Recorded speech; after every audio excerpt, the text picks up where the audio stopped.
Sleeping is very challenging when you're pregnant, primarily because you're having to sleep on your side, and if you're used to being a back or a stomach sleeper, this can be a big adjustment. Also, your pelvis is widening, and so actually the positioning that you need to maintain or support changes as you get into your later into your pregnancy. A body pillow actually can be very effective. The challenge with that is that everybody's body is different, and most of the pillows are just made as a one size fits all. So I wanted to show you ways that you can support yourself and even tricks that maybe you can use on top of the other pillows that you might already be using. First of all, if you're used to being a back sleeper, you might have a thin pillow. If you're used to being a stomach sleeper, you might not have a pillow at all. When you're on your side, you want to support all the way from the outside of your shoulder toward the base of your neck. So it's a thick pillow. It's usually the thickness of about 2 or 3 pillows. I'm just using a couch pillow for right now, but you can imagine the thickness that you would need to add if you just have a very thin pillow. What I usually do is I fold up a pillow that I already have and then maybe slide even one more underneath that. So it depends on the broadness of your shoulders, but you really want to support from here to here so you're not crunching down on your shoulder. Between your legs, you want to have neutral spacing there. So when I'm early on in my pregnancy, I didn't need as much support. And then later on in the pregnancy, I need more support because your pelvis widens. You want your knees to be coming straight out from your hips. So I'm on my side. There's a pillow there.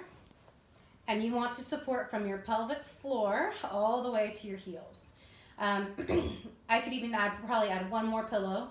But for the sake of this video, we'll start with this because I wanted to show you another way that, especially as you get more pregnant, you want to support a little bit more the baby.